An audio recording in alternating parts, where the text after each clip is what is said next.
Me hice una cirugía y mis 4 hijos prometieron: nos turnamos para quedarnos con usted, mamá. Día 1.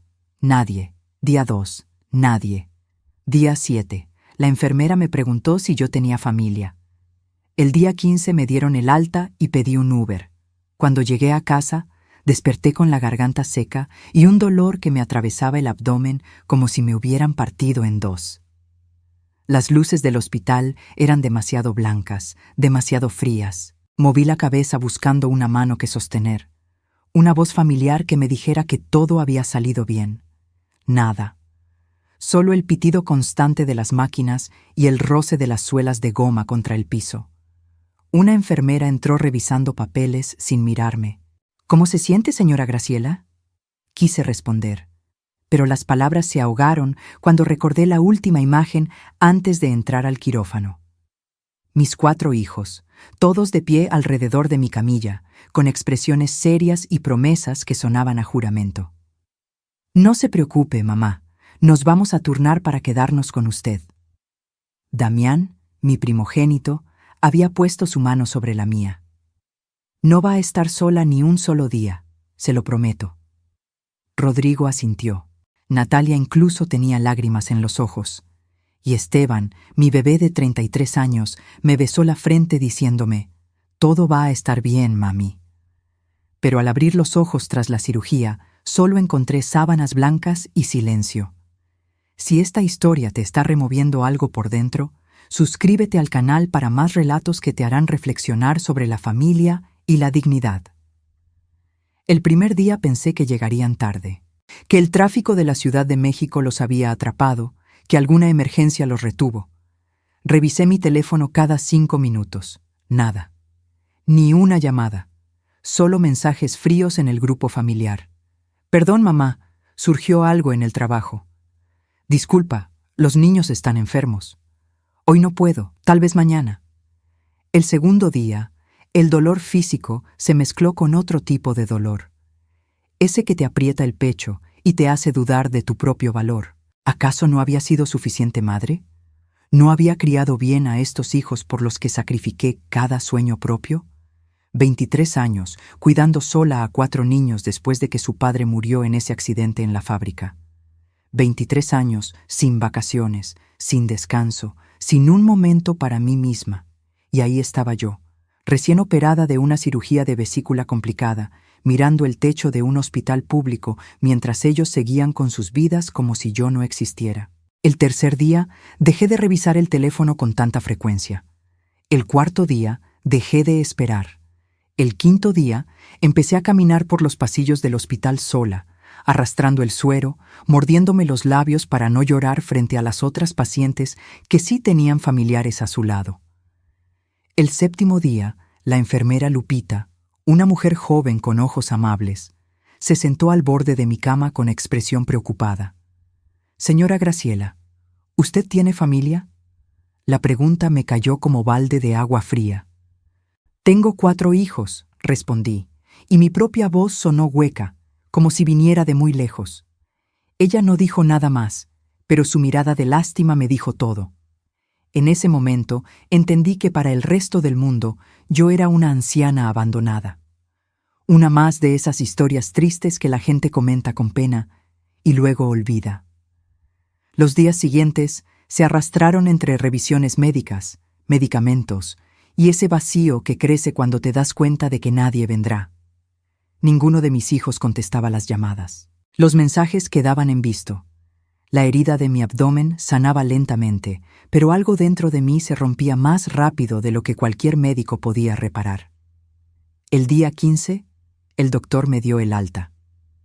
«Necesita reposo en casa, señora, y alguien que la cuide al menos 2 semanas más».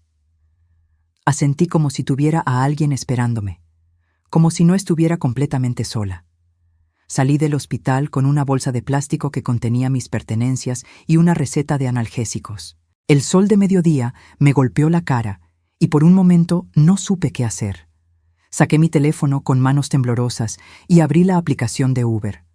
Mis dedos temblaban al escribir mi dirección. El conductor era un señor mayor que no hizo preguntas. Mejor así. No hubiera podido explicarle por qué una mujer de 67 años, recién operada, pedía un taxi en lugar de que su familia la recogiera. Durante el trayecto a casa, miré por la ventana las calles de Puebla que conocía de memoria. Las mismas banquetas donde enseñé a caminar a mis hijos. Las mismas esquinas donde esperábamos el camión para ir a la escuela. Todo me parecía distinto ahora, como si la ciudad misma supiera que algo en mí había cambiado para siempre. Cuando el auto se detuvo frente a mi casa, esa casa de 2 pisos con fachada color terracota que compré con el dinero del seguro de mi esposo, sentí un escalofrío.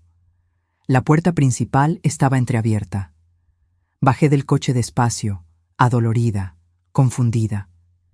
Yo había dejado todo bien cerrado antes de ir al hospital. Siempre era cuidadosa con eso. Empujé la puerta con el corazón acelerado, y lo que vi al entrar me quitó el aliento que me quedaba. ¿Qué encontró Graciela en su propia casa?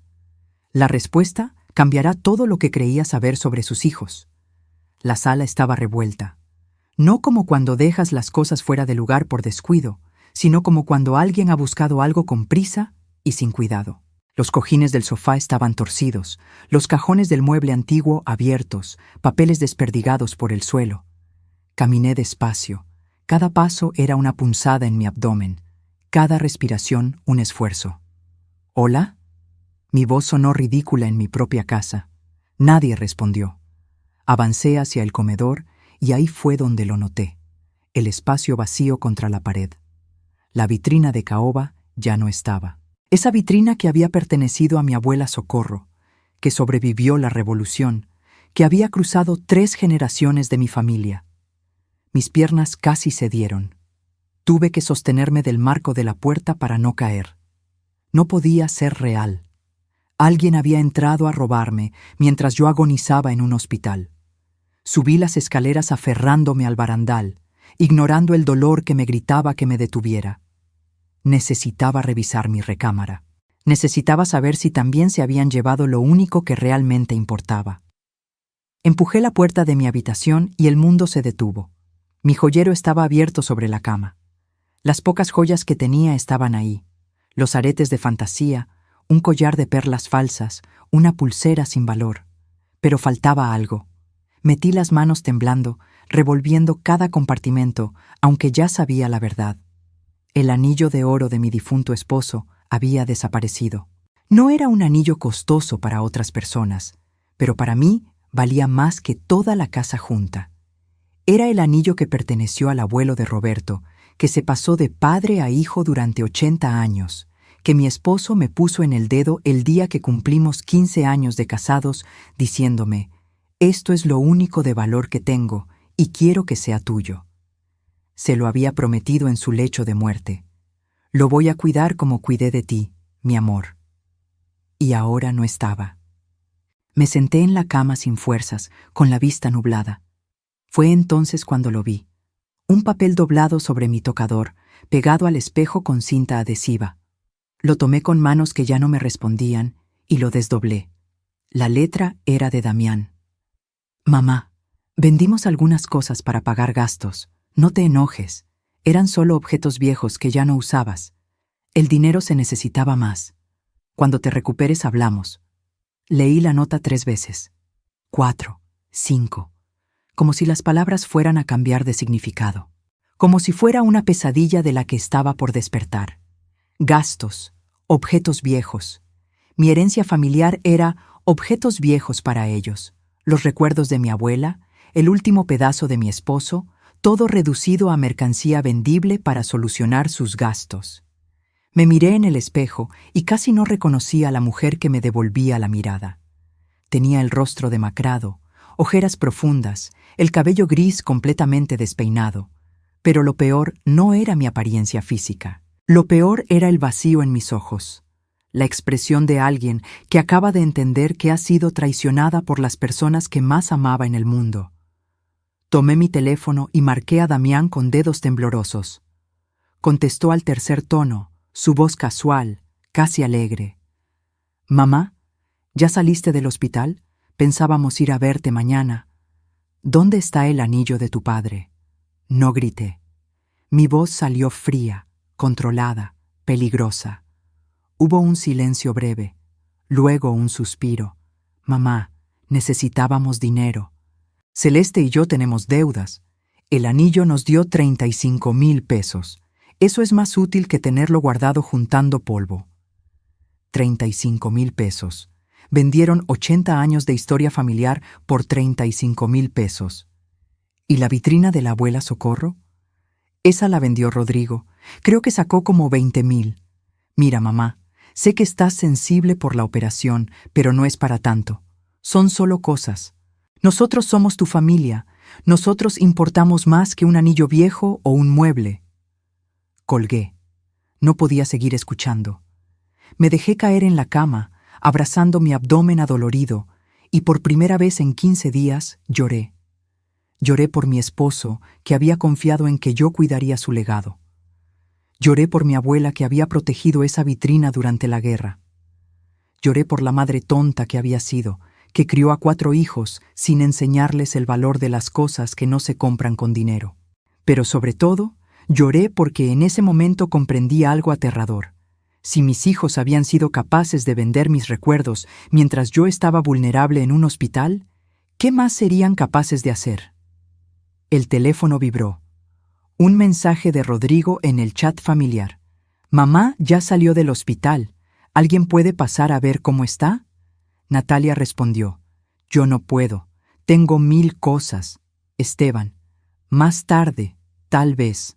Damián. Ella ya está grande. Sabe cuidarse sola. Los leí todos. Cada palabra era una puñalada más certera que el bisturí del cirujano. Me quedé ahí sentada en mi cama, en mi casa saqueada, rodeada de espacios vacíos donde antes había amor y recuerdos, y supe que algo dentro de mí acababa de romperse de forma irreparable. Pero también supe algo más.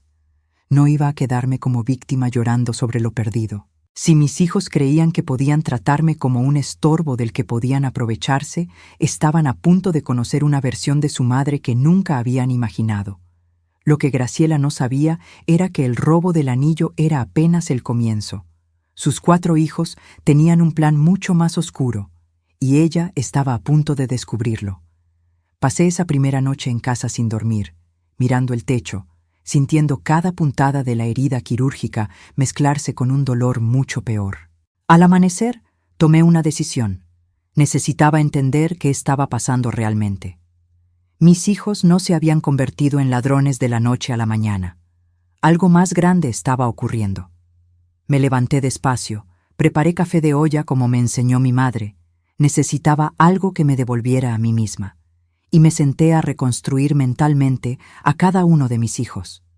No como la madre ciega que había sido, sino como lo que debí ser siempre. Una mujer con los ojos bien abiertos. Damián. Mi primogénito de 42 años. El hijo en quien más había depositado mis esperanzas. Vendí hasta mi alianza de matrimonio para pagarle la universidad privada en administración. Él era el que iba a triunfar, el que nos iba a sacar adelante a todos. Y lo logró, supuestamente. Tenía un trabajo estable en una empresa de logística, un auto reciente, una casa en una privada de clase media. Pero algo nunca cuadró. Siempre pedía dinero prestado. Siempre tenía una emergencia. Y estaba casado con Celeste. Celeste. Esa mujer de 38 años con uñas perfectas y bolsas de marca que yo sabía que no podían pagar. Siempre con una sonrisa plástica cuando me visitaba, siempre haciéndome preguntas que en su momento me parecían inocentes. «Suegra, ¿esta casa ya está a nombre de alguien? ¿Tiene testamento? Ay, no es por nada, solo por prevenir». Las señales habían estado ahí todo el tiempo, yo simplemente no quise verlas. Rodrigo era mi segundo hijo, 39 años, contador público. El obediente, el tranquilo, el que nunca causaba problemas. O eso creía yo. En realidad era el invisible, el que dejaba que su esposa Yanira tomara todas las decisiones. Yanira, una mujer de voz chillona y ambiciones grandes, que trabajaba en un banco y vivía obsesionada con progresar. Los había visitado hacía 2 meses y escuché sin querer una discusión. Necesitamos ese enganche para el departamento, Rodrigo. Tu mamá tiene esa casa enorme para ella sola. ¿No puedes hablar con ella? La voz de mi hijo fue apenas un murmullo.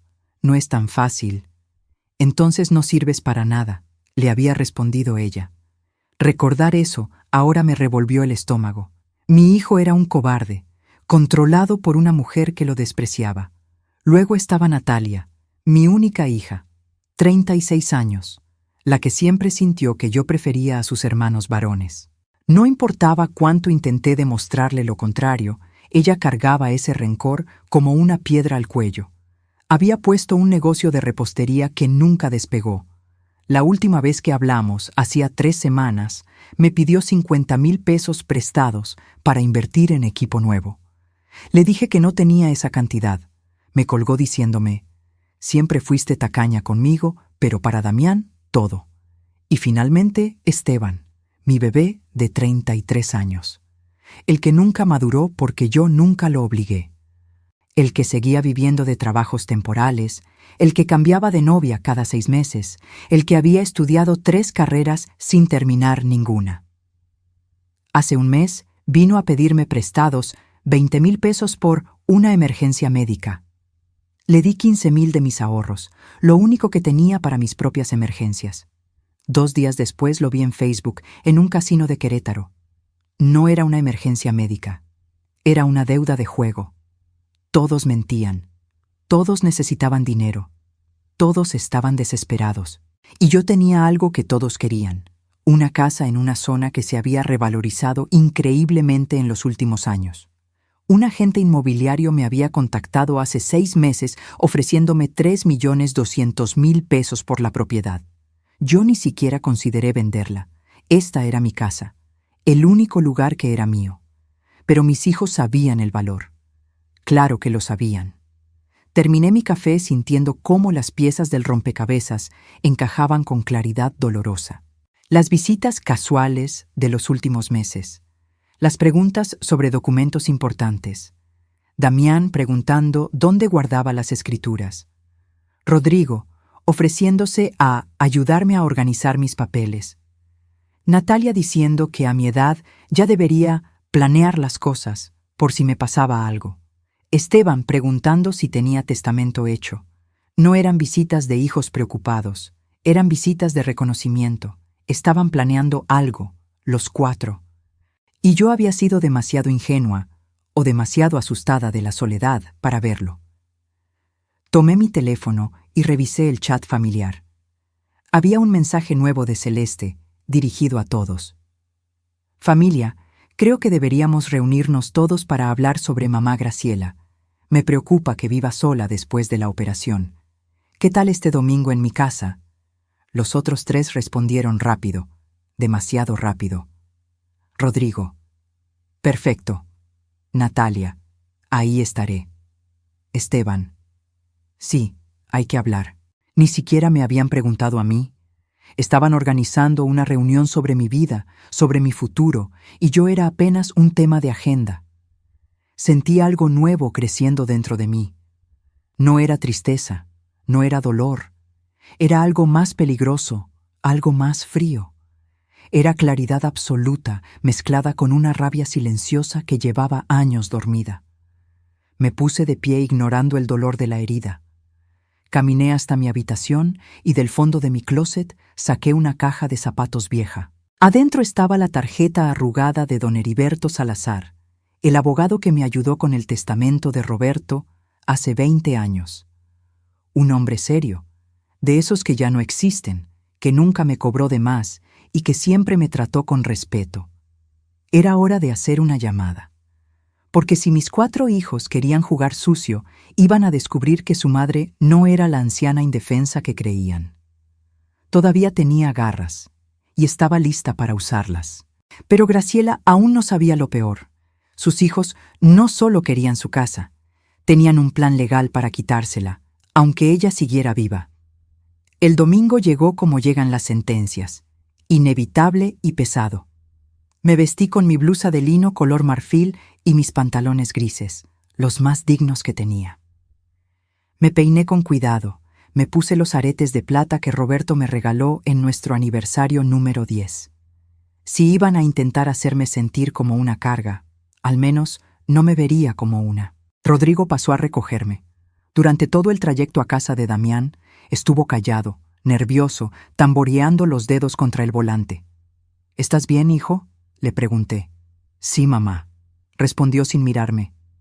Solo escucha lo que tenemos que decirte con mente abierta, ¿sí? Esa frase me heló la sangre. Llegamos a la casa de Damián en la privada Las Fuentes. Una casa bonita de 2 pisos que siempre me había parecido demasiado grande para solo 2 personas. Celeste abrió la puerta con una sonrisa que no le llegaba a los ojos. Suegrita, qué gusto verla recuperada. Pase, pase. En la sala ya estaban todos. Natalia en el sofá individual, revisando su teléfono. Esteban recargado en la pared, mordiéndose las uñas. Damián de pie junto a la ventana, con los brazos cruzados y esa expresión seria que usaba cuando iba a decir algo importante. Celeste me guió hacia el sofá principal como si fuera una invitada de honor, o como si fuera la acusada en un juicio. ¿Quieren café? ¿Agua de Jamaica?, ofreció Celeste con esa dulzura falsa que ya me revolvía el estómago. Estoy bien, gracias. Se hizo un silencio incómodo. Los 4 se miraron entre sí como esperando que alguien más comenzara. Finalmente, Damián se aclaró la garganta. Mamá, te pedimos venir porque estamos preocupados por ti. Apreté las manos sobre mi regazo. ¿Preocupados?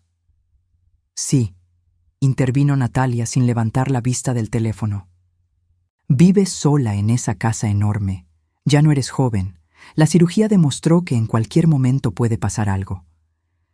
Pude haber muerto en esa cirugía, dije con voz tranquila, y ninguno de ustedes estuvo ahí. El silencio se volvió denso. Rodrigo bajó la mirada. Esteban dejó de morderse las uñas. Damián apretó la mandíbula. Precisamente por eso estamos aquí, dijo Celeste, sentándose a mi lado y tomando mi mano con las suyas perfectamente arregladas. Doña Graciela, nosotros no pudimos estar ahí porque, honestamente, todos tenemos vidas muy ocupadas. Trabajos, hijos, responsabilidades. No es que no la queramos, es que simplemente no podemos estar pendientes todo el tiempo. Sus palabras sonaban razonables, pero había veneno debajo. Entonces, ¿qué proponen?, pregunté, aunque ya sabía la respuesta. Damián se acercó, sacando unos papeles de una carpeta que estaba sobre la mesa de centro. Hemos estado investigando opciones. Creemos que lo mejor es que firmes un poder notarial. ¿Un poder notarial?, repetí. Solo para emergencias, se apresuró a decir Rodrigo. Por si te pasa algo y no puedes tomar decisiones. Así nosotros podemos ayudarte con los trámites médicos, los pagos, todo eso.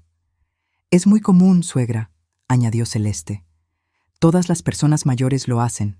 Mi mamá ya lo hizo con mis hermanas. Es más seguro para todos. Tomé los papeles. Eran documentos legales, llenos de palabras técnicas que apenas entendía. Pero alcancé a leer algunas frases. Poder amplio y suficiente. Administración de bienes. Facultad para vender propiedades. Esto dice que podrían vender mi casa, señalé. Solo en caso extremo, dijo Damián rápidamente. Si necesitas entrar a un hospital privado o un asilo de ancianos de calidad, esas cosas cuestan. La casa es tu mayor activo. Tendríamos que poder venderla para cuidarte bien. ¿Un asilo? La palabra me salió como un susurro. No ahora, intervino Natalia por primera vez con algo parecido a impaciencia. Pero eventualmente, mamá, vas a necesitar cuidados especializados. Ya viste que ninguno de nosotros puede estar contigo todo el tiempo. Sentí que las paredes se cerraban. Era una trampa perfectamente diseñada.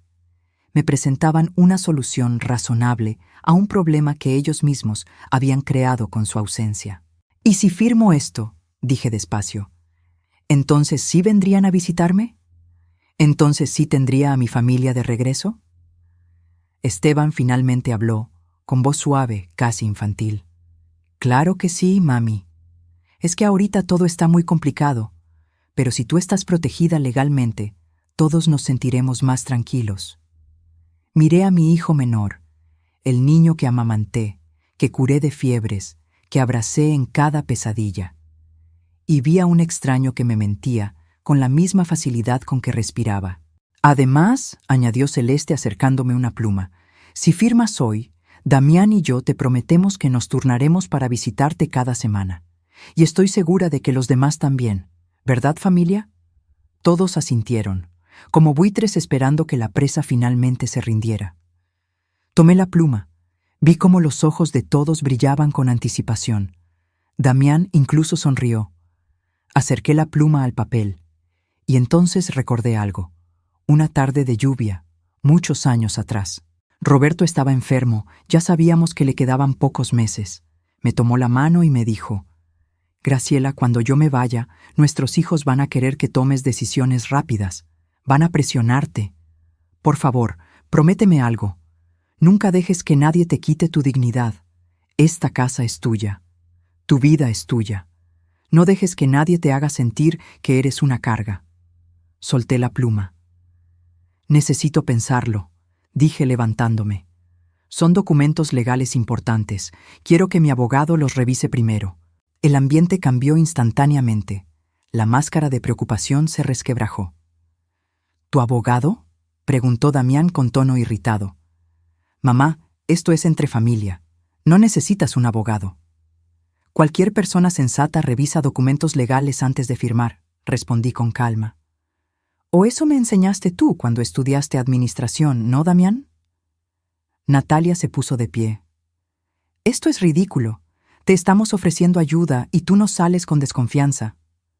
No es desconfianza, mentí. Solo quiero estar segura de lo que estoy firmando. Celeste cambió de estrategia. Las lágrimas aparecieron de la nada. Doña Graciela, ¿no confía en nosotros? Somos su familia. ¿Cómo puede pensar que le haríamos daño? La miré fijamente. Confiaba en que estarían conmigo en el hospital. Ninguno vino. El golpe dio en el blanco. Todos bajaron la mirada. Entonces no hay nada más que hablar por hoy, dije caminando hacia la puerta. Rodrigo, ¿me llevas a casa o llamo un taxi? El trayecto de regreso fue tenso y silencioso. Cuando llegamos, Rodrigo finalmente habló. Mamá, de verdad solo queremos ayudar. Lo miré a los ojos. Rodrigo, si de verdad quisieras ayudar, hubieras estado en el hospital conmigo. No vendieras la vitrina de tu bisabuela por 20,000 pesos. Su rostro palideció. No dijo nada más. Entré a mi casa, cerré la puerta con seguro y me dejé caer en el sofá. Había ganado esta batalla, pero la guerra apenas comenzaba. Y ahora mis hijos sabían que no sería tan fácil manipularme. Lo que no sabía era que eso los haría más peligrosos. Graciela acababa de rechazar su trampa. Ahora sus hijos tendrían que recurrir a un plan aún más oscuro, uno que ella descubriría de la forma más dolorosa posible. El lunes por la mañana llamé a don Heriberto. Su secretaria me dijo que podía recibirme esa misma tarde. Es urgente, le dije, y lo era. Sentía que el tiempo se me escurría entre los dedos como arena. Pasé la mañana revisando cada rincón de mi casa, buscando más cosas que pudieran haber desaparecido. Encontré espacios vacíos que antes no había notado. Faltaban 2 figuras de plata que Roberto coleccionaba, un reloj de pared antiguo que perteneció a mi padre, incluso una mantilla de encaje que mi madre bordó a mano. No eran robos de extraños, eran saqueos familiares, cada pieza elegida por su valor de reventa. A las 4 de la tarde, tomé un taxi al despacho de don Heriberto en el centro de Puebla. Su oficina estaba en un edificio antiguo de la calle 5 de Mayo, con pisos de loseta hidráulica y ventanas altas que dejaban entrar la luz de la tarde. Todo en ese lugar respiraba permanencia y confianza. Don Heriberto tenía 72 años, cabello completamente blanco y unos lentes de pasta gruesa que le daban aspecto de búho sabio. Se levantó para saludarme y noté la preocupación genuina en su mirada cuando vio mi estado. «Señora Graciela, siéntese por favor, se ve cansada». «Acabo de salir del hospital», expliqué mientras me acomodaba en la silla de cuero frente a su escritorio. «Cirugía de vesícula, pero no vine a hablar de eso». Le conté todo: el abandono, el robo de mis pertenencias, la reunión del domingo, los documentos de poder notarial. Mientras hablaba, don Heriberto tomaba notas con una pluma fuente, su expresión volviéndose cada vez más seria. Cuando terminé, se quitó los lentes y se frotó el puente de la nariz. Señora Graciela, lo que me cuenta es más grave de lo que imagina. ¿Trajo los documentos que querían que firmara? Los saqué de mi bolsa. Él los leyó con cuidado, página por página, y con cada línea su ceño se fruncía más. Esto no es un simple poder para emergencias médicas, dijo finalmente. Esto es un poder notarial amplísimo. Si hubiera firmado, sus hijos tendrían control total sobre todos sus bienes. Podrían vender su casa sin su consentimiento, vaciar sus cuentas bancarias, incluso internarla en una institución contra su voluntad. Sentí que el aire se me escapaba de los pulmones. ¿Pueden hacer eso? Con este documento sí. Y lo peor es que está redactado de forma que parece inofensivo.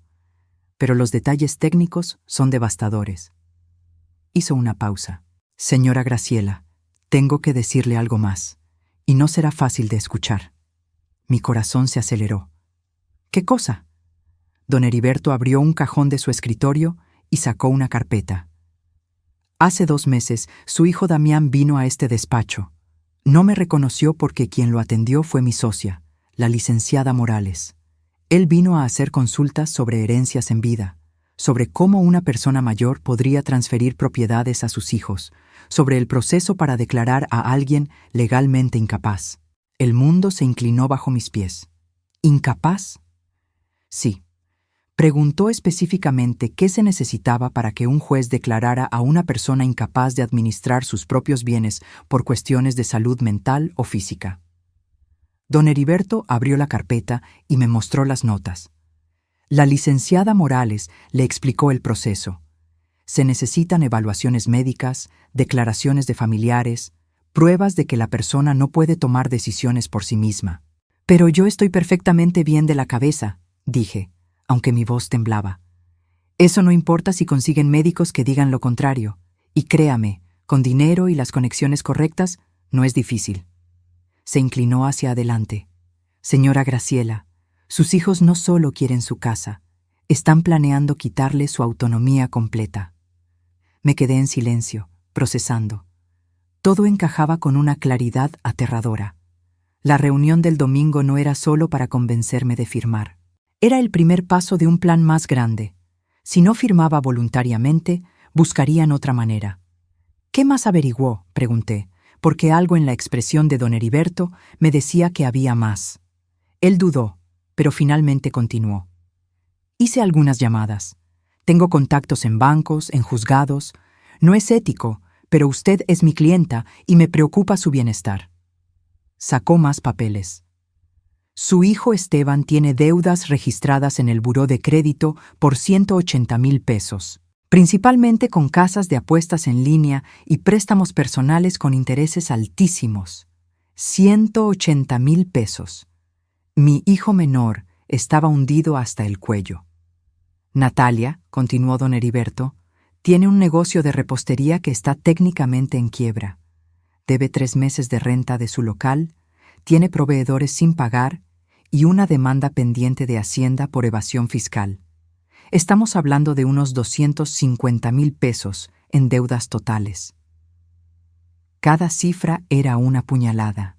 Rodrigo y su esposa Yanira solicitaron un crédito hipotecario hace un mes para comprar un departamento en una zona nueva de la ciudad. El banco se los aprobó condicionado a que dieran un enganche de 400,000 pesos. No lo tienen. Ya se comprometieron con el vendedor y si no pagan en 3 semanas, pierden un anticipo de 50,000 pesos que ya dieron. Y Damián, dije con voz hueca, sabiendo que lo peor vendría al final. Don Heriberto asintió gravemente. Damián y Celeste tienen deudas de tarjetas de crédito por 300,000 pesos, pagos atrasados de su auto, y hace 6 meses pidieron un préstamo a una financiera de esas irregulares, de las que cobran el doble si no pagas a tiempo. Deben 120,000 pesos y los intereses están corriendo.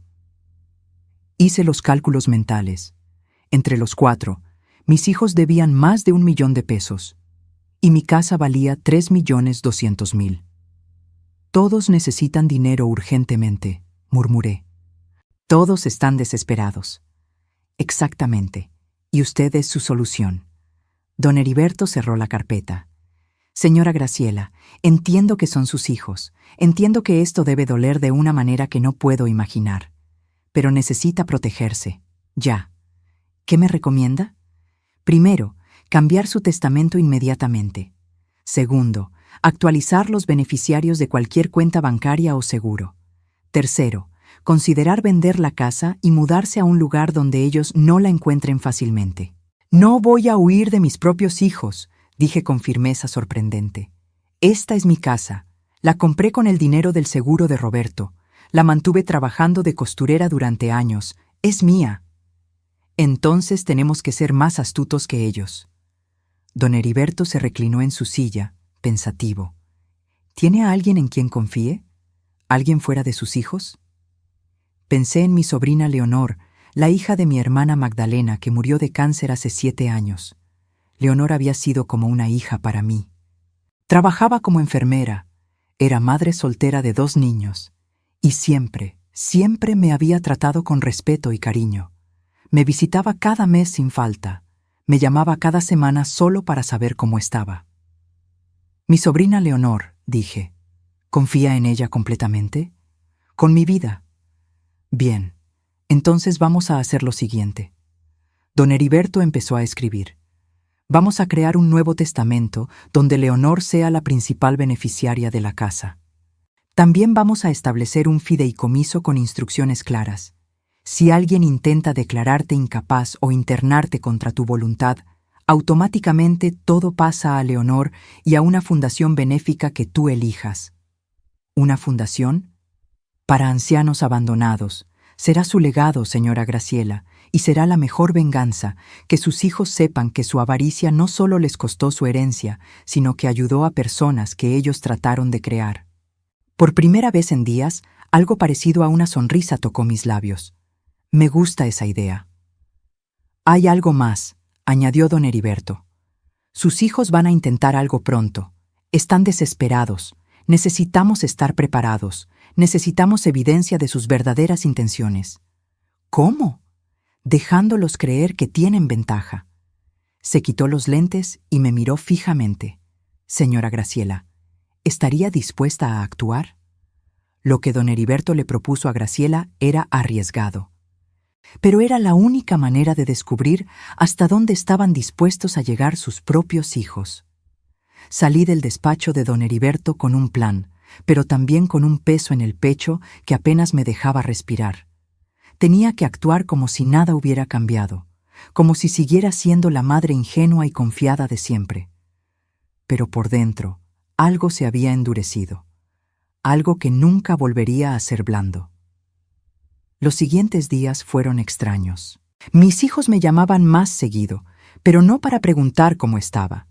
Era para pasar a visitarme, para ayudarme con cosas de la casa, para seguir presionando sutilmente sobre los documentos. Yo los recibía con té y galletas, fingiendo que consideraba su propuesta, diciéndoles que necesitaba más tiempo. El viernes por la tarde estaba en la cocina preparando arroz, cuando escuché mi teléfono vibrar sobre la mesa. Era una llamada entrante de Damián. No contesté a tiempo, pero no colgó. La llamada seguía activa. Entonces escuché voces, muchas voces. Mi hijo había llamado sin querer, o el teléfono se había activado en su bolsillo. Lo que fuera, ahora podía escuchar todo. «Estás siendo necia», era la voz de Damián, clara y frustrada. Ya van 2 semanas desde la reunión y sigue con que su abogado tiene que revisar los papeles. «Tu mamá nunca fue tonta del todo», respondió Celeste. «Por eso hay que cambiar de estrategia». Me quedé paralizada con el teléfono pegado a la oreja. Estaban en altavoz. Podía escuchar el eco de un lugar cerrado, probablemente el auto de Damián. «¿Y qué propones?», era la voz de Rodrigo. «Lo que te dije la semana pasada», respondió otra voz femenina. «Yanira». Si no firma por las buenas, la declaramos incapaz. Conseguimos un psiquiatra que certifique que tiene demencia senil, que no puede vivir sola. ¿Y cómo vamos a hacer eso?, preguntó Esteban. Mamá está bien de la cabeza. No importa, dijo Damián con tono frío, práctico. Rodrigo, tu amigo Octavio es psiquiatra, ¿no? El que te debe ese favor. Sí, pero... pues úsalo. Que vaya a evaluar a mamá, que diga en su reporte que tiene deterioro cognitivo severo, que es un peligro para sí misma. Con eso y las firmas de los 4, un juez firma la incapacidad en una semana. Mi mano empezó a temblar tanto que casi dejó caer el teléfono. ¿Y luego qué?, preguntó Natalia. Por primera vez, su voz sonaba insegura. ¿De verdad vamos a internarla en un asilo? No es un asilo, es una residencia, corrigió Celeste con tono paciente, como si le hablara a una niña. Hay unas muy decentes por 30,000 pesos al mes. La internamos ahí, vendemos la casa, pagamos nuestras deudas y le dejamos un fondo para que esté cuidada. Todos ganamos. Ella nos va a odiar, murmuró Natalia. Ya nos odia, soltó Esteban con una risa amarga. Desde que se dio cuenta de lo del anillo y la vitrina. ¿Vieron cómo nos miró el domingo? Como si fuéramos basura. Pues lo arreglamos nosotros, dijo Damián. Miren, esa casa nos pertenece más a nosotros que a ella. Nosotros crecimos ahí.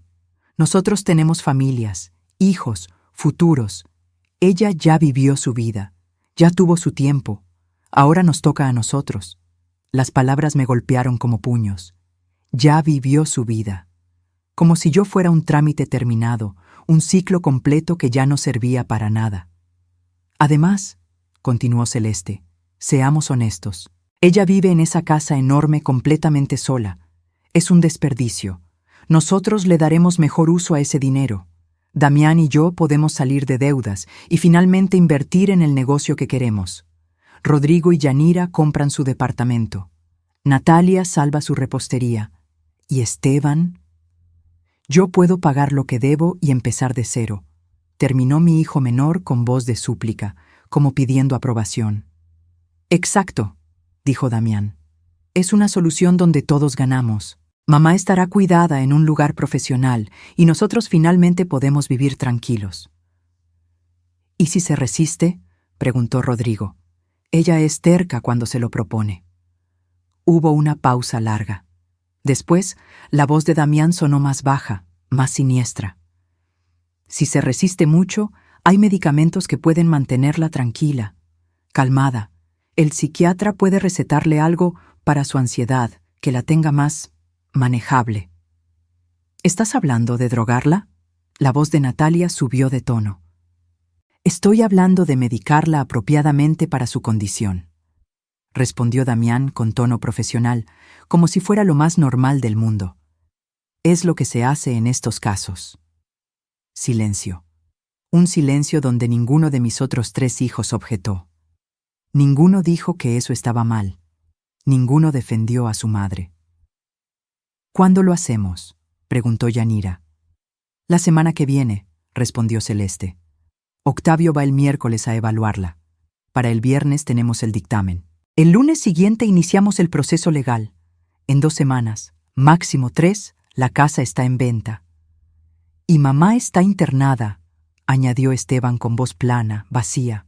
Donde estará mejor cuidada que con nosotros, insistió Damián. Créanme, es lo mejor para todos, incluida ella, aunque no lo entienda ahora. La llamada se cortó. Me quedé de pie en mi cocina, con el teléfono en la mano, el arroz quemándose en la estufa y el mundo desmoronándose a mi alrededor. Mis piernas cedieron.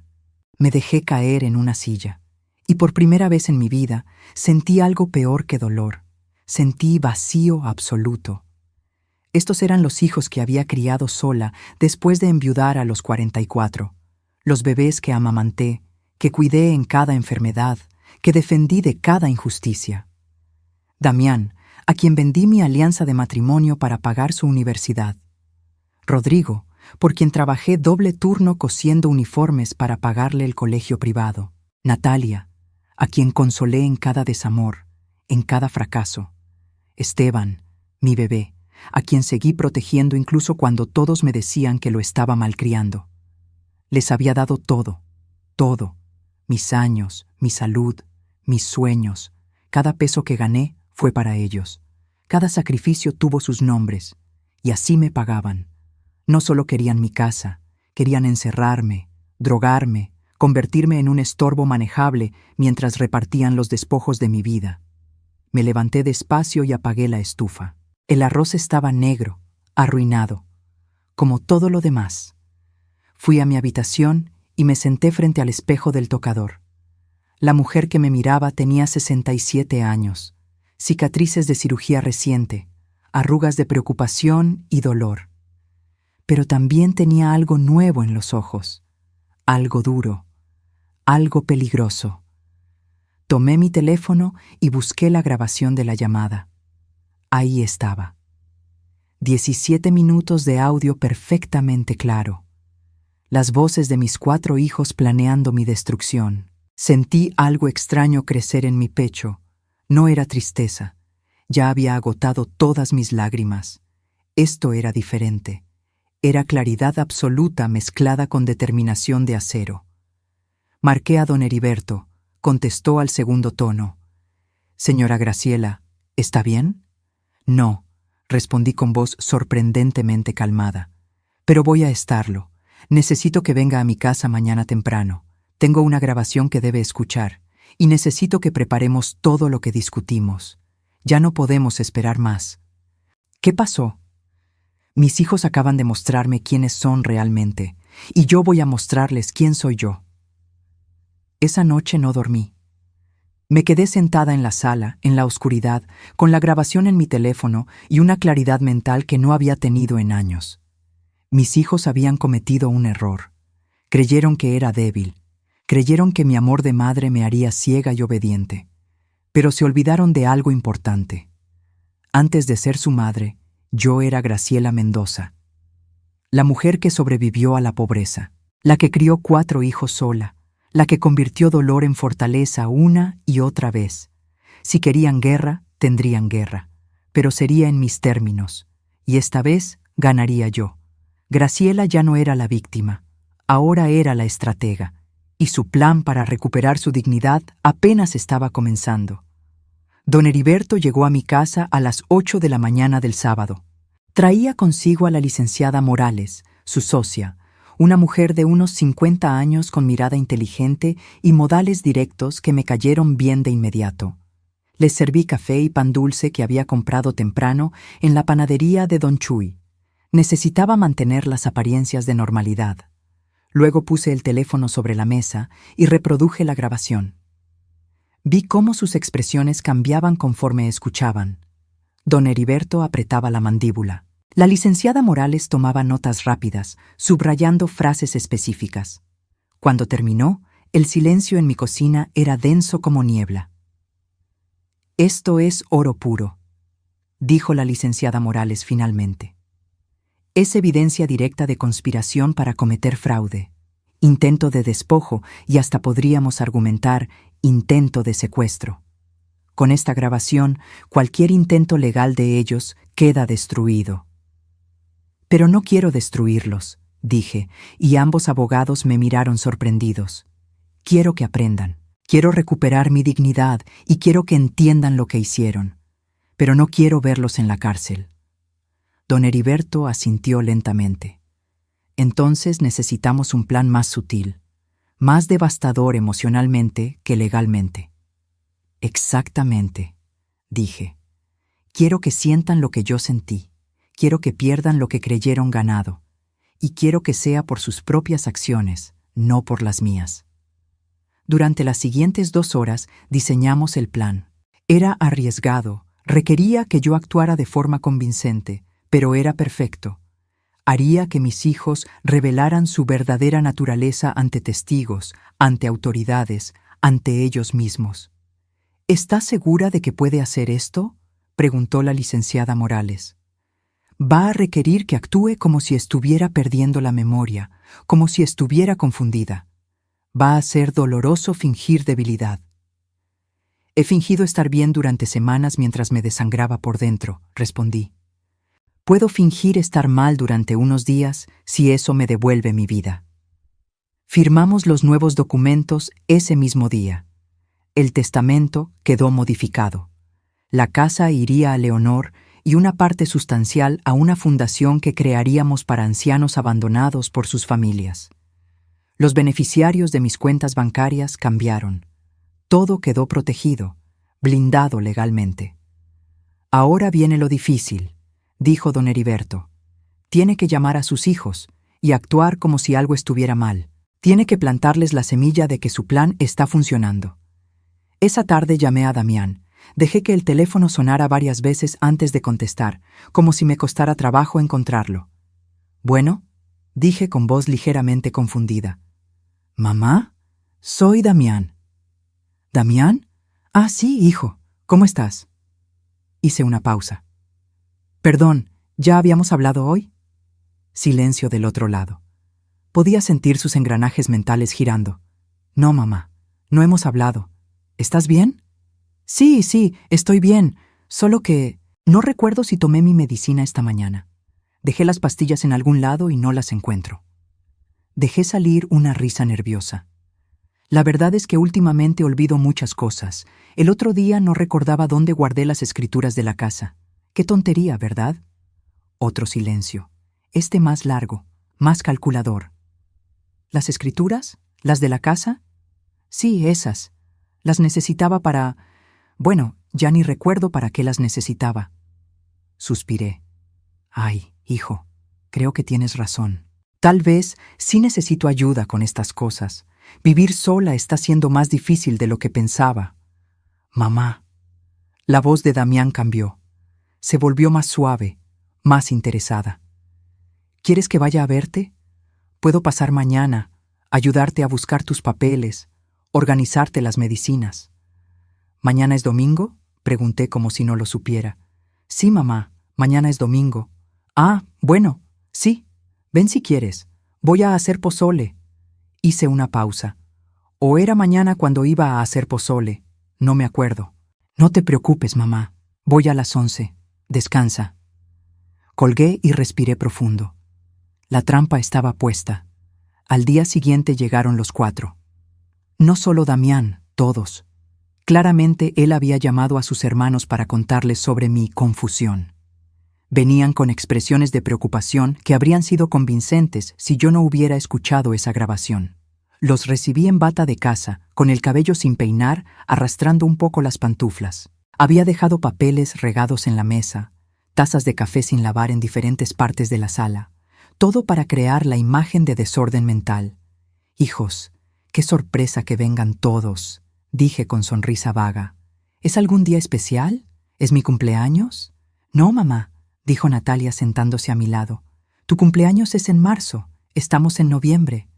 «Ah, claro, noviembre». Asentí como si acabara de recordarlo. ¿Ya comieron? Hice arroz, pero creo que se me quemó. ¿O fue ayer que se me quemó? No estoy segura. Los vi intercambiar miradas de oportunidad. «Mamá», Rodrigo se arrodilló frente a mí. «¿Has estado tomando tus medicinas?» «Creo que sí, aunque a veces olvido. Hay tantas». Me toqué la frente. Y luego no sé si ya las tomé o si solo pensé en tomarlas. Esteban se levantó y empezó a caminar por la casa, mirando cada rincón con disimulo. Lo vi abrir cajones, revisar papeles. Buscaba las escrituras. Dejé que buscara. No las encontraría. Estaban en una caja de seguridad en el banco desde el día anterior. «Mamá». Celeste se sentó del otro lado, tomando mi mano. «Hemos estado pensando. Tal vez sí sería bueno que alguien viniera a ayudarte, o que tú fueras a un lugar donde estuvieras mejor cuidada». «¿Un lugar?» La miré con ojos confundidos. «¿Qué lugar?» «Una residencia», dijo Damián con voz suave. «Un lugar bonito donde haya enfermeras, donde no tengas que preocuparte por cocinar o limpiar, donde siempre haya alguien si necesitas algo». «Suena caro», murmuré. «No te preocupes por eso», dijo rápido. «Nosotros nos encargaríamos. Podríamos vender la casa y con ese dinero...» «¿Vender mi casa?» De pronto mi voz sonó más clara, más alerta. Los miré a todos. Esta es mi casa. Roberto y yo la compramos. Aquí crecieron ustedes. Lo sabemos, mamá. Natalia apretó mi mano. Pero es muy grande para ti sola, y con el dinero podrías estar en un lugar mejor. Me quedé callada, mirando el piso. Dejé que pensaran que estaba considerándolo. Luego dije algo que sabía que los tentaría hasta el límite. Tal vez tengan razón. Estoy muy cansada, muy confundida. Levanté la vista. Si ustedes creen que es lo mejor, confío en ustedes. Son mis hijos.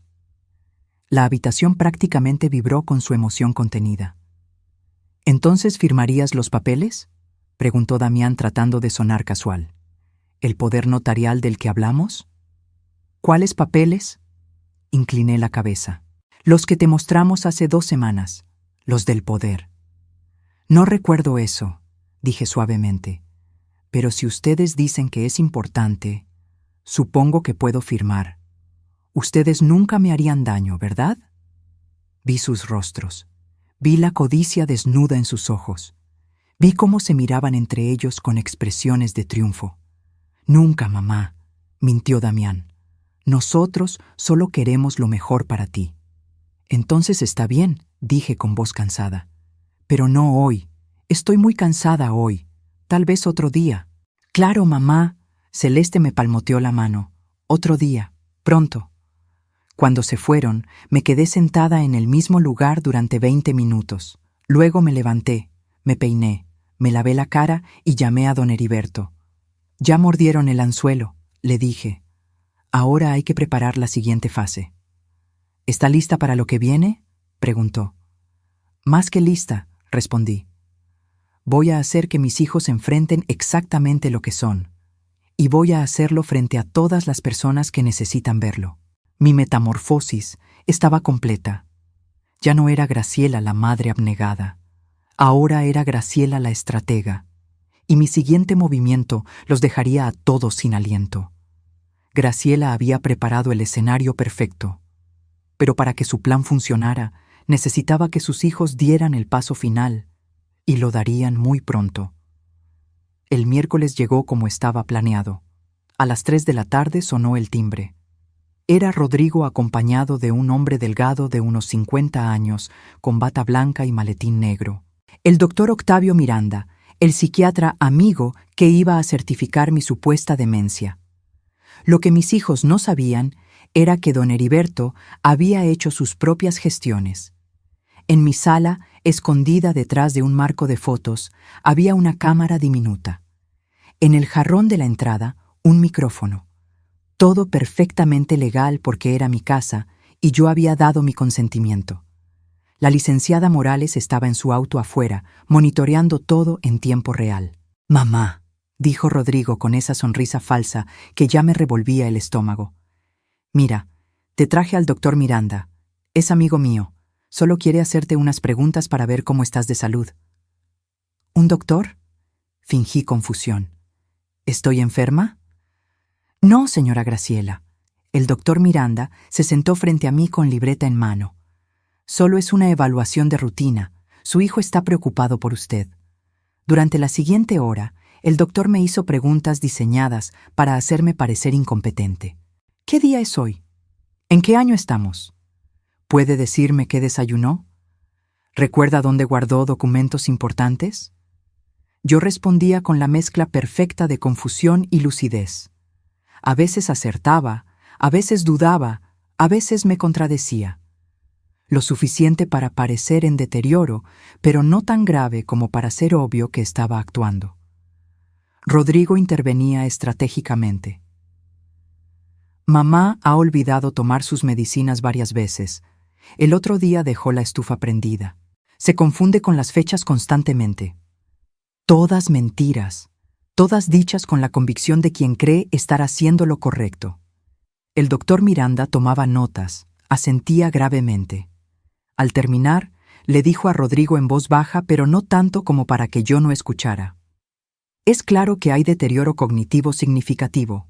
Voy a recomendar evaluación para determinar si puede seguir viviendo de forma independiente».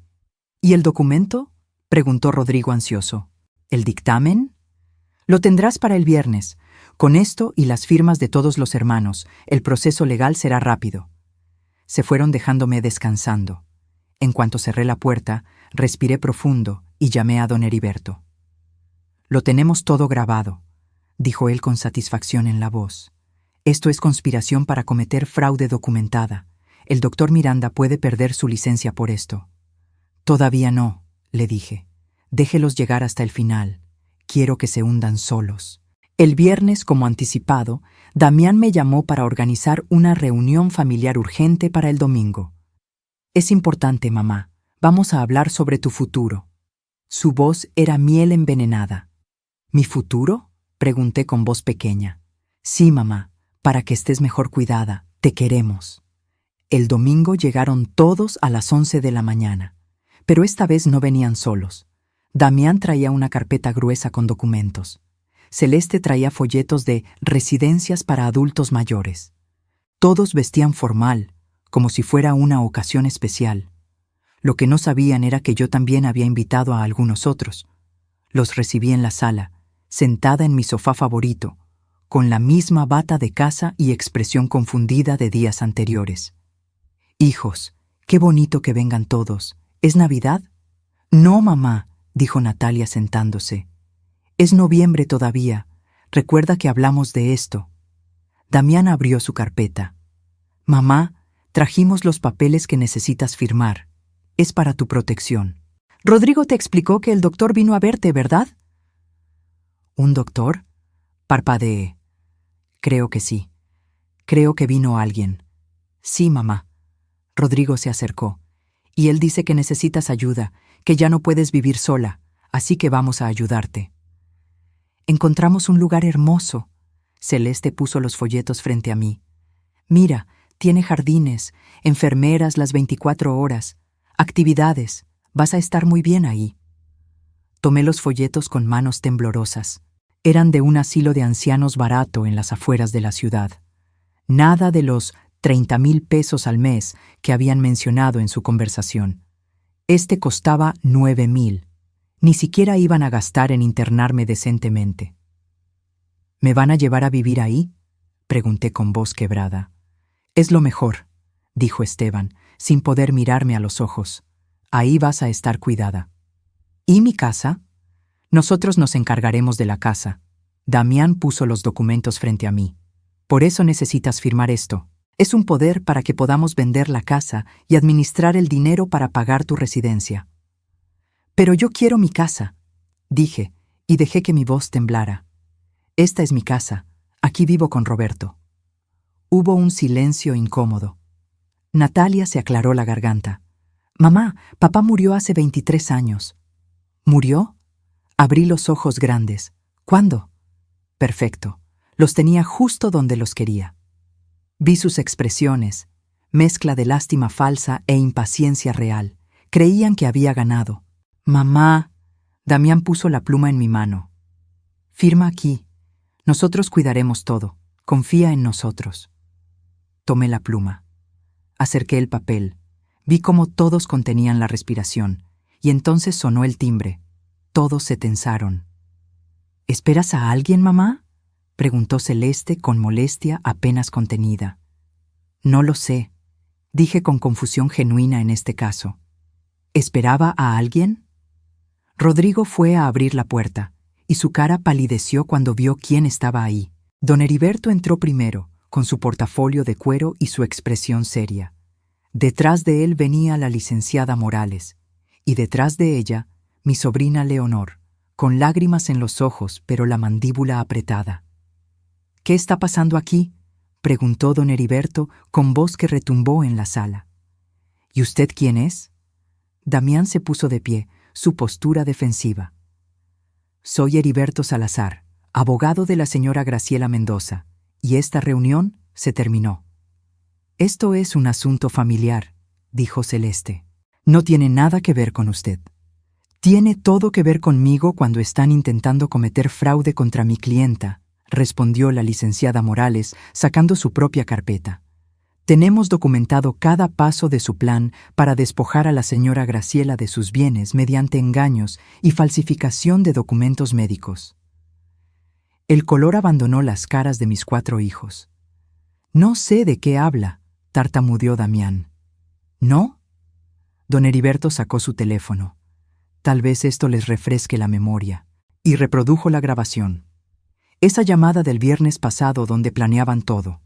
Declararme incapaz, drogarme si era necesario, vender mi casa, internarme en el asilo más barato. Sus propias voces llenaron la sala. Cada palabra, cada plan, cada traición en audio perfectamente claro. Vi cómo la realidad los golpeaba. Rodrigo se dejó caer en una silla. Natalia se cubrió la boca. Esteban miraba el piso como si quisiera que se lo tragara. Celeste y Yanira se miraron entre sí con pánico. Y Damián, mi hijo mayor, en quien más había confiado, apretó los puños con furia impotente. Eso fue una conversación privada, logró decir. Que tu madre escuchó, respondí, y mi voz ya no era la de una anciana confundida. Era clara, fuerte, firme. Llamaste sin querer, Damián, y escuché cada palabra de tu plan para destruirme. Me puse de pie despacio. Ya no arrastraba los pies. Ya no temblaba. Los miré a cada uno, uno por uno. Ustedes creyeron que era una vieja tonta, continué. Creyeron que podían manipularme, robarme, encerrarme. Creyeron que mi amor de madre me haría ciega. Mamá. Rodrigo intentó hablar. No. Mi voz salió como látigo. Ya no soy tu mamá. Una madre es alguien a quien respetas, a quien cuidas, a quien amas. Yo fui eso para ustedes. Pero ustedes para mí fueron ladrones esperando que me muriera. Leonor se acercó y me tomó del brazo. Su presencia era un ancla. Ahora van a escuchar lo que va a pasar, dijo don Heriberto. La señora Graciela ha modificado su testamento. Esta casa, junto con un porcentaje importante de sus bienes, irá a su sobrina Leonor y a una fundación para ancianos abandonados. Una fundación que llevará el nombre de su difunto esposo, Roberto Mendoza. «No pueden hacer eso», gritó Celeste. «Somos su familia». «Ustedes dejaron de ser familia el día que la abandonaron en el hospital», respondió la licenciada Morales con frialdad. «Pero hay más. Tenemos documentadas todas sus acciones, el robo del anillo y la vitrina, la conspiración con el doctor Miranda, quien por cierto ya está siendo investigado por el Colegio de Médicos, y el intento de fraude mediante documentos falsos. Podríamos presentar cargos criminales, continuó don Heriberto, pero la señora Graciela, en su infinita generosidad, ha decidido no hacerlo. Los 4 me miraron con mezcla de alivio y confusión. Sin embargo, añadí yo, hay condiciones. Las condiciones que Graciela estaba a punto de imponer cambiarían todo, y sus hijos finalmente entenderían el precio real de la traición. El silencio en mi sala era tan denso que podía cortarse con cuchillo. Mis 4 hijos me miraban como si me vieran por primera vez. Y tal vez era cierto, porque la mujer que tenían frente a ellos ya no era la madre sumisa que conocieron. «Siéntense», ordené. No fue una sugerencia, fue una orden, y obedecieron como niños asustados. Leonor se quedó de pie a mi lado, su mano todavía en mi brazo. Don Heriberto y la licenciada Morales se posicionaron detrás del sofá, como testigos silenciosos de este juicio familiar. Voy a decirles exactamente lo que va a pasar. Comencé con voz calmada pero letal. Y van a escuchar cada palabra sin interrumpir, ¿entendido? Nadie respondió. Lo tomé como un sí. Primero, el anillo de su padre y la vitrina de mi abuela. Saqué de mi bolsillo un sobre. Lo abrí y dejé caer sobre la mesa un fajo de billetes. Aquí están los 55,000 pesos que obtuvieron por vender las únicas cosas que tenían verdadero valor sentimental para mí. Don Heriberto se encargó de rastrear las ventas y recuperar el dinero de sus cuentas. Damián abrió la boca para protestar, pero don Heriberto levantó una mano. Todo legal. La señora Graciela presentó las denuncias correspondientes. Ustedes vendieron propiedades robadas. Técnicamente, podrían enfrentar cargos. Pero no lo harán, continué, porque yo no voy a denunciarlos, no porque no lo merezcan, sino porque no quiero que mis nietos crezcan visitando a sus padres en la cárcel.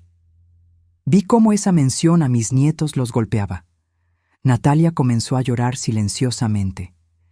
Segundo, esta casa. Caminé hacia la ventana y miré hacia la calle donde había jugado con ellos cuando eran niños. Esta casa que compramos su padre y yo con el dinero de su seguro de vida. Esta casa que mantuve trabajando hasta que me sangraban los dedos de tanto coser. Esta casa donde los crié a los 4. Esta casa ya no será de ustedes. Mamá, por favor, empezó Esteban. Mi testamento, lo interrumpí, establece claramente que al morir, el 60% del valor de esta casa irá para Leonor, quien ha sido más hija para mí en estos últimos años que ninguno de ustedes. El 40% restante irá a la Fundación Roberto Mendoza para ancianos abandonados. Damián se puso de pie de golpe. Eso es injusto. Nosotros somos tus hijos biológicos. Siéntate, Damián. Mi voz cortó el aire. Porque todavía no termino. Se sentó despacio, la rabia contorsionándole el rostro. Además de eso, saqué otro papel de mi bolsillo. Don Heriberto preparó un documento muy interesante. Se llama Declaración de Intención Vital. En él establezco que si en algún momento alguien intenta declararme incapaz sin mi consentimiento, o internarme contra mi voluntad, o administrar mis bienes sin una orden judicial debidamente fundamentada, automáticamente se activa una cláusula. Todo, absolutamente todo, pasa de inmediato a Leonor y a la Fundación. Ustedes quedan fuera completamente, sin un peso, sin nada. La licenciada Morales agregó: este documento está registrado ante notario y tiene copias en 3 instituciones bancarias diferentes. Es impugnable solo con mi muerte o con evidencia médica de múltiples especialistas independientes. El doctor Miranda ya no podrá ayudarlos. Su dictamen quedó inválido cuando documentamos su conspiración. Rodrigo tenía la cabeza entre las manos. Yanira lloraba. Celeste miraba a Damián como culpándolo por todo. Natalia sollozaba sin consuelo. Esteban parecía un niño perdido. Tercero, continué, y mi voz se quebró ligeramente aquí porque esta parte dolía incluso a mí. Sus nietos, mis nietos. Levanté la vista y los miré directamente. Sebastián tiene 8 años, Valeria tiene 6, los mellizos de Rodrigo tienen 5 y Andrea, la hija de Natalia, tiene 4. Nombrarlos me costó, porque a ellos sí los amaba sin condiciones. Ellos no tienen culpa de lo que ustedes hicieron. Así que he creado un fideicomiso educativo para cada uno. 200,000 pesos por niño, que recibirán cuando cumplan 18 años, exclusivamente para educación universitaria. Vi sorpresa en sus rostros. No esperaban eso. Ese dinero, aclaré, viene de mis ahorros de toda la vida, del trabajo que ustedes creyeron que no valía nada, y lo recibirán directamente ellos, sin pasar por ustedes, ni un peso. Mamá. Natalia intentó hablar entre lágrimas. No. Levanté mi mano. Ustedes tuvieron su oportunidad de hablar cuando planeaban drogarme, cuando decidieron que yo ya había vivido suficiente. Ahora me toca a mí. Caminé de regreso al centro de la sala y los enfrenté a todos. Cuarto, el doctor Octavio Miranda. Ya presentamos una queja formal ante el Colegio de Psiquiatras. Su evaluación falsa está siendo investigada. Probablemente pierda su licencia. Y ustedes, miré específicamente a Rodrigo, van a tener que explicarle a tu amigo por qué lo involucraste en un fraude. Rodrigo palideció aún más. Quinto, los documentos que trajeron hoy para que yo firmara. Don Heriberto los tomó de la mesa. Quedaron anulados en el momento en que reprodujimos la grabación. Son evidencia de intento de fraude. Los guardamos por si algún día deciden intentar algo similar. Hice una pausa. Respiré profundo. Lo que venía era lo más difícil. Y sexto, ustedes. Los miré uno por uno. Mi primogénito que vendió mi pasado por 35,000 pesos. Mi segundo hijo, que fue demasiado cobarde para defender a su madre. Mi única hija que confundió mi amor con preferencia y convirtió resentimiento en venganza. Mi hijo menor que nunca maduró y ahora pagaba el precio. Yo los amé con cada fibra de mi ser, dije, y las lágrimas comenzaron a rodar por mis mejillas. Les di todo, mi juventud, mi salud, mis sueños. Cuando su padre murió y me quedé sola con 4 niños menores de 19 años, pude haberme rendido. Pude haber buscado quien me mantuviera, pero no lo hice porque ustedes eran mi mundo. Mi voz se quebró, pero continué. Trabajé turnos dobles. Vendí hasta mi alianza de matrimonio. Cosí hasta que mis dedos sangraban. Me salté comidas para que ustedes comieran. Usé ropa vieja para que ustedes tuvieran uniforme nuevo. Y cuando crecieron y formaron sus familias, seguí dándoles. Dinero para enganches, para emergencias, para sus negocios. Nunca les dije que no cuando necesitaban algo. Damián tenía lágrimas en los ojos ahora. Todos las tenían. Y cuando finalmente yo los necesité, cuando estuve en ese hospital enfrentando una cirugía que pudo matarme, ninguno de ustedes apareció. Ni uno solo. Mi voz subió de volumen. Me abandonaron en el momento más vulnerable de mi vida. Y luego, mientras yo me recuperaba sola, entraron a mi casa y me robaron. Vendieron los únicos recuerdos tangibles que me quedaban de las personas que amé. Lo sentimos, sollozó Natalia. ¿Lo sienten? Mi risa fue amarga. ¿Sienten haberlo hecho o sienten que los atrapé? Nadie respondió. La respuesta estaba clara en sus caras avergonzadas. Esto es lo que va a pasar ahora, dije con firmeza recuperada. Pueden seguir siendo parte de mi vida o pueden irse, pero si se quedan, será bajo mis términos. Nada de visitas falsas buscando oportunidades, nada de preguntas sobre dinero o herencias, nada de manipulaciones. Saqué el último documento de mi bolsillo. Don Heriberto preparó un acuerdo. Si quieren tener alguna relación conmigo de ahora en adelante, lo firman. En él se comprometen a respetar mis decisiones, a no intentar manipularme o controlarme, y a aceptar que mi testamento y mis bienes son asunto mío y de nadie más. ¿Y si no firmamos?, preguntó Damián con voz ronca. Lo miré directo a los ojos.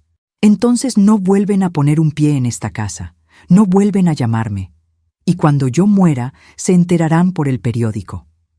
El peso de esas palabras cayó sobre ellos como lápida. Tienen una semana para decidir, dije.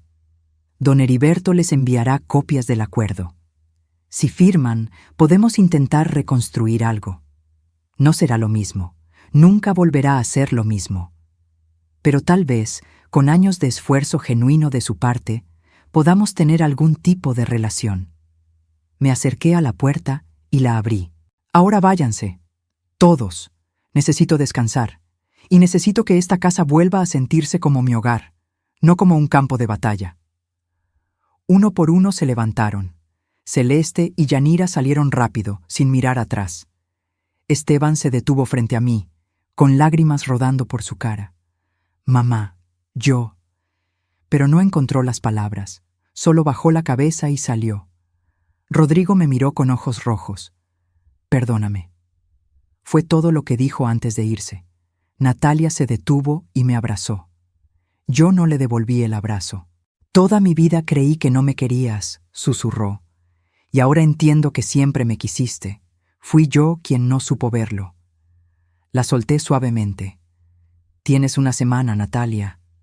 Damián fue el último, mi primogénito, el niño en quien deposité tantas esperanzas. Se paró frente a mí con el orgullo destrozado. Creí que estaba haciendo lo correcto, dijo con voz quebrada. Creí que te estaba protegiendo. No, Damián, respondí con cansancio infinito. Creíste que estabas protegiendo tu herencia. Hay una diferencia enorme. Se fue sin decir más. Cerré la puerta y me apoyé contra ella. Las lágrimas que había contenido finalmente salieron. Leonor me abrazó mientras yo lloraba. Lo hiciste bien, tía, susurró. Fue lo correcto. ¿Por qué duele tanto hacer lo correcto?, pregunté entre sollozos. Porque el amor real siempre duele cuando lo traicionan, respondió. Pero también sana, ya lo verás. Don Heriberto y la licenciada Morales se despidieron poco después, dejándome sola con Leonor. Nos sentamos en la sala, en silencio, mientras la tarde se convertía en noche. Graciela había ganado la batalla, pero el verdadero desafío apenas comenzaba: aprender a vivir con la victoria. 6 meses después, me desperté en mi casa con el sol entrando por la ventana de mi habitación. La herida de la cirugía había sanado completamente, pero las cicatrices invisibles tomaban más tiempo. Algunas mañanas todavía dolían. Me levanté despacio, ya no por dolor físico, sino por costumbre. Preparé café de olla en la cocina, que ahora se sentía más grande y más silenciosa, pero también más mía. Mientras el aroma llenaba el espacio, recordé cómo había sido esa primera mañana después de la confrontación. El vacío. La sensación de haber ganado una guerra pero perdido una familia. Excepto que no la había perdido toda. Leonor venía a visitarme 2 veces por semana. Sus hijos, mis sobrinos nietos de 7 y 9 años, llenaban la casa de risas los domingos. Ellos no cargaban el peso de la traición ni las expectativas. Solo traían amor simple, honesto, sin condiciones. Y luego estaban mis propios nietos. De mis 4 hijos, solo Natalia firmó el acuerdo. Lo hizo después de 3 días de la fecha límite. Llegó sola una tarde lluviosa con los ojos hinchados y el papel en las manos. No espero que me perdones, había dicho, pero quiero intentarlo. Quiero que Andrea conozca a la verdadera tú, no a la abuela que yo inventé en mi cabeza por mi propio resentimiento. Y lo estaba intentando. Venía cada 15 días, siempre puntual, siempre respetuosa. No preguntaba por dinero, no mencionaba la herencia, solo traía a Andrea y tomábamos té mientras la niña jugaba en el jardín. Las conversaciones eran incómodas al principio, llenas de silencios pesados, pero lentamente, muy lentamente, estábamos construyendo algo nuevo, algo honesto. Los otros 3 no firmaron. Damián intentó negociar. Envió mensajes diciendo que el acuerdo era demasiado severo, que necesitaba términos más justos. Don Heriberto le respondió que no había negociación posible. No volvimos a saber de él. Me enteré por Natalia que él y Celeste se divorciaron 2 meses después de todo. Aparentemente, cuando quedó claro que no habría herencia que perseguir, Celeste decidió buscar mejores oportunidades en otro lado. Rodrigo mandó una carta escrita a mano que llegó 4 semanas después de la confrontación. No pedía perdón directamente, pero explicaba cómo Yanira lo había manipulado durante años, cómo se había sentido atrapado entre su esposa y su madre, cómo eligió mal. La carta terminaba diciendo: «Entiendo si no quieres volver a verme. Solo quería que supieras que yo sí te quise, mamá. Solo que no supe cómo demostrarlo». No firmó el acuerdo, pero tampoco volvió a pedir nada. Existíamos en un limbo mutuo de respeto distante. Esteban simplemente desapareció. Natalia me contó que había huido a Guadalajara para escapar de sus acreedores. Cada tanto me llegaban noticias de terceros, que estaba trabajando en un restaurante, que había conocido a alguien que seguía apostando. Era como tener un hijo fantasma, presente en mi memoria pero ausente de mi vida. Y extrañamente, con el tiempo, esa ausencia dolió menos. Caminé hacia mi estudio, la habitación que había convertido en oficina de la fundación. Sobre el escritorio había pilas de solicitudes, cartas de agradecimiento, fotografías de ancianos que ahora recibían ayuda gracias a la Fundación Roberto Mendoza. Habíamos ayudado a 17 personas en estos 6 meses. Ancianos abandonados en hospitales sin familia, abuelos desalojados de sus propias casas por hijos codiciosos, personas de la tercera edad que necesitaban apoyo legal para proteger sus bienes. Cada historia era un espejo de la mía, y cada vez que ayudábamos a alguien sentía que la traición de mis hijos adquiría un significado más grande. Su egoísmo había sembrado semillas de protección para otros. Leonor manejaba la parte administrativa de la fundación con eficiencia y corazón. Don Heriberto ofrecía servicios legales pro bono 2 días al mes. La licenciada Morales daba talleres gratuitos sobre protección patrimonial para adultos mayores. Yo, con mi experiencia de primera mano, hablaba con cada persona que llegaba buscando ayuda. Les contaba mi historia, les mostraba que sobrevivir era posible, que recuperar la dignidad era posible, y por primera vez en décadas sentía que mi vida tenía propósito más allá de ser madre. El timbre sonó sacándome de mis pensamientos. Era Leonor con carpetas bajo el brazo y una sonrisa en el rostro. «Tía, tengo noticias», dijo mientras entraba. «¿Recuerdas al señor Villegas? ¿El que sus hijos intentaron vender su terreno mientras estaba hospitalizado?» «Claro». Ganó el caso. El juez declaró nula la venta y multó a los hijos por fraude. Además, implementó medidas de protección. Me pidió que te dijera que gracias por darle el valor de luchar. Sentí calidez en el pecho. Eso es maravilloso. Pasamos la mañana revisando nuevos casos, planificando eventos de recaudación, organizando talleres. A la 1 preparé comida para ambas. Arroz rojo, pollo en mole verde, tortillas recién hechas.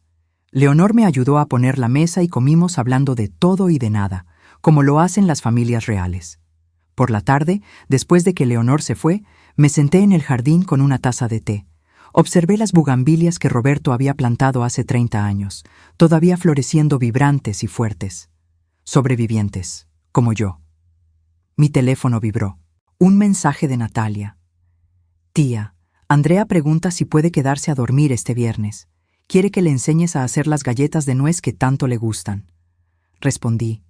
«Claro, dile que compro los ingredientes». Otro mensaje, este de un número desconocido. «Señora Graciela, soy Mariana Torres. La licenciada Morales me dio su contacto. Mi suegra está pasando por una situación similar a la suya. ¿Podríamos hablar?» Respondí. «Llámeme mañana a las 10. Con gusto la escucho».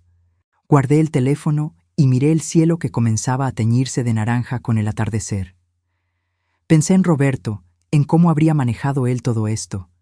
Probablemente con menos teatro y más directa acción legal. Pero creo que estaría orgulloso de mí de todas formas. Orgulloso de que finalmente aprendí a no dejar que nadie me quitara mi dignidad. Pensé en mis hijos, en el amor que sentí por ellos cuando nacieron, en los sacrificios que hice sin dudarlo, en las esperanzas que deposité en ellos. Todo eso había sido real. No era un error amar profundamente. El error fue amar sin límites, sin esperar reciprocidad, sin exigir respeto. Ahora entendía que el amor de madre no debía ser incondicional al punto de la autodestrucción, que poner límites no era dejar de amar, era amarse a una misma lo suficiente para no permitir el abuso. ¿Los extrañaba? Sí. Algunas noches todavía lloraba por el Damián de 8 años que se subía a mi cama durante las tormentas, por el Rodrigo de 12 que me ayudaba a coser en las noches cuando los pedidos se acumulaban, por la Natalia adolescente que me peinaba y decía que quería ser como yo, por el Esteban pequeño que decía que cuando creciera me compraría una casa más grande. Pero esos niños ya no existían. Habían crecido y elegido su camino, y yo tenía que elegir el mío. Entré a la casa cuando el sol se ocultó completamente. Preparé una cena ligera. Vi un programa de televisión que me gustaba. Me di un baño largo con sales aromáticas que me regaló Leonor. Cosas simples que antes me habrían parecido egoístas, pero que ahora entendía eran autocuidado necesario. Antes de dormir, abrí el cajón de mi buró donde guardaba la fotografía de Roberto y los niños. Todos sonrientes, todos juntos, en un tiempo cuando la inocencia todavía era posible. La miré durante largo rato. «Lo hice, mi amor», susurré a la foto. «Defendí lo nuestro, defendí mi dignidad. Sé que duele, sé que no es el final feliz que imaginamos, pero es el final justo, y eso tiene que ser suficiente». Guardé la foto y apagué la luz. Al día siguiente sería otro día de la fundación, otra oportunidad de ayudar a alguien, otra oportunidad de convertir mi dolor en propósito. Porque esa era la lección que había aprendido con sangre y lágrimas. No puedes controlar cómo te traicionan, pero sí puedes controlar cómo te levantas después. No puedes obligar a las personas a valorarte, pero sí puedes elegir valorarte a ti misma. No puedes cambiar el pasado, pero sí puedes decidir qué legado dejas. Y mi legado ya no sería ser la madre que lo dio todo hasta quedarse vacía. Sería ser la mujer que cuando tocó fondo, encontró la fuerza para construirse alas. Cerré los ojos con una última verdad resonando en mi mente. Mis hijos me enseñaron que la familia no es sangre, es lealtad. Perdí 4 hijos, pero gané mi dignidad. Y eso, nadie me lo puede quitar. Esta es mi historia. La historia de Graciela Mendoza, una mujer de 67 años que sobrevivió al abandono, la traición y el intento de despojo por parte de sus propios hijos. Una mujer que tuvo que elegir entre el amor ciego y el amor propio. Si estás leyendo esto y pasas por algo similar, quiero que sepas algo. Tu valor no depende de quienes te abandonaron. No dependes de la validación de tus hijos, tus familiares o cualquier persona que intente hacerte sentir como una carga. Tú vales por quien eres, por lo que has sobrevivido, por la dignidad que llevas contigo. Y si algún día tienes que elegir entre ser amada o ser respetada, elige respeto, porque el amor sin respeto es manipulación disfrazada. Nunca es tarde para recuperar tu vida.